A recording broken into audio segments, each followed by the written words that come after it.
அஸ்ஸலாமு அலைக்கும் எல்லாரும் වණක්කම් තෙරුවන් සරණයි මම මේ වීඩියෝ එක කරන්න අදහස් කරේ මම කත්නෝරුවේ සිරිධම්ම ස්වාමීන් වහන්සේගේ වීඩියෝ බලනවා ධර්ම දේශනා අහනවා ඒ වගේම මේ බුදුදහම ට ගරු කරන්න ඕනේ හොඳ ආගමක් සිංහල බෞද්ධ ජනතාව ඇත්තටම හරිම හොඳයි මේවයි කියලා වීඩියෝ එකක් කරා ඊට පස්සේ මට එක්කෙනෙක් කමෙන්ට් කරලා තිබ්බා කත්නෝරුවේ සිරිධම්ම ස්වාමීන් වහන්සේ ඔයාට කීයක් සල්ලි දුන්නද මේව හොඳයි කියලා වීඩියෝ කරන්න සිවුරු උස්සලා තියන්නේ ඔයාලා වගේ YouTube කාරයෝ කියලා මට බැනලා තිබ්බා.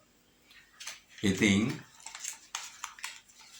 මේ සල්ලි කත්නෝරුවේ සිරිධම්ම ස්වාමීන් වහන්සේගේ සල්ලි නෙමෙයි අපි කවදාවත් පන්සල් වලට පූජා කරපු ඒ බුදුරජාණන් වහන්සේ නමින් පූජා කරපු බුද්ධ පුත්‍රයන්ට පූජා කරපු ඒ මුදල් කවදාවත් අපි ගන්නෙත් නැහැ ඉල්ලන්නෙත් නැහැ ඒවයි කැත වැඩ කරන්නේ මේ මුදල් මට දුන්නේ සිංහල අම්මා කෙනෙක්ගේ නිවසක් එල්ලා ඒක හදන්න කොරියාවේ සේවය කරන තුසිත සම්පත් ලක්ෂයයි ජයලලිතා කුමාරි කුවේට් වලින් ලක්ෂ 1යි සෞදි නිසාන්ත කුමාර ලක්ෂ 1යි ඉතාලියේ කුෂාන් හේවගේ ලක්ෂ 1මාවයි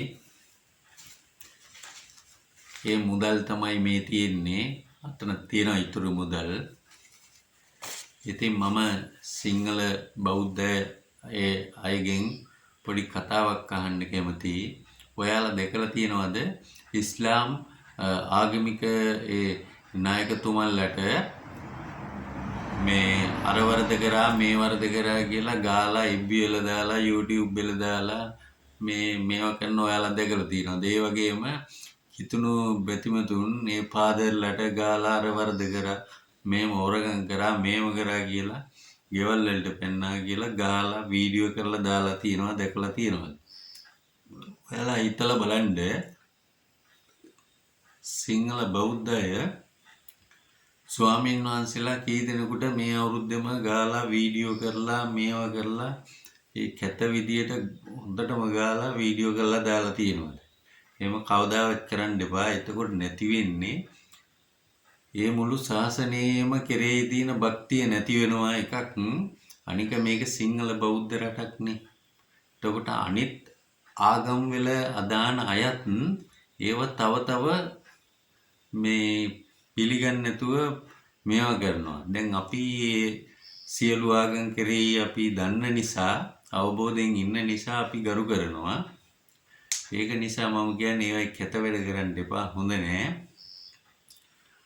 මම මට බයින අයට මම අහන්න කැමති මම සිංහල බෞද්ධ ඒ බැතිමතුන් සමග අපි ගමේ දඹදිව වන්දනාවෙත් එකපාරක් ගියා ඒ බයින අය සමායට ගිහිල්ලත් නැතුව ඇති ඒ වගේ සිද්ධාස්ථාන වලට අපි ගොඩාක් ගරු කරන මේ බුදුරජාණන් වහන්සේගේ ධර්මය මොකද උන්වහන්සේ දේශනා කරලා තියෙන්නේ සියලු සත්වයන්ටම මේ අර ජාතියට මේ ජාතියට විතරයි සිංහල ජාතියට විතරයි කියලා ධර්මයේ දේශනා කරලා නැහැනේ.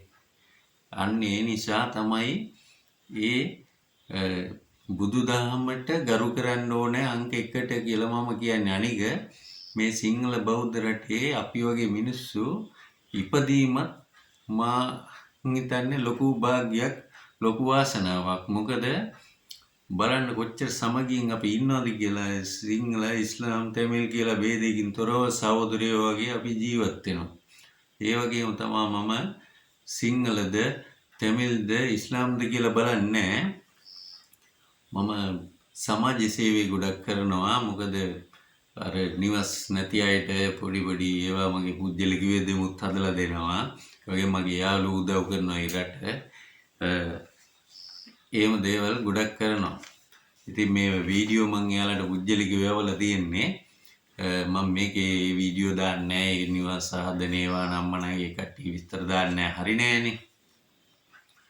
ඉතින් ඔයාලත් මේ ශ්‍රී ලාංකික රටේ අපි සහෝදරයෝ වගේ ජාති භේදයකින් තොරව එකතු වෙලා මේ සියලු ආගම් වලට ගරු කරලා ජීවත් වෙමු. මොකද කොයි මොහොතේ මැරෙයිද දන්නේ මේ දැන් තියෙන දේ නෙමෙයි තව පැයකින් වෙන්නේ වෙනස් වෙනවනේ. ඉතින් ඒ පැයට අපි මැරෙයිද දන්නේ නැහැ. ඒකින්ද අපිට ජාති භේද නම්මනම් ඒව වැඩක් නැහැ. මේ සිංහල බෞද්ධ රටේ තියෙන නීතියට ගරු කරලා අපි ජීවත් වෙමු සහෝදරයෝ වගේම කියලා මම නවතිනවා. බොහොම ස්තුතියි.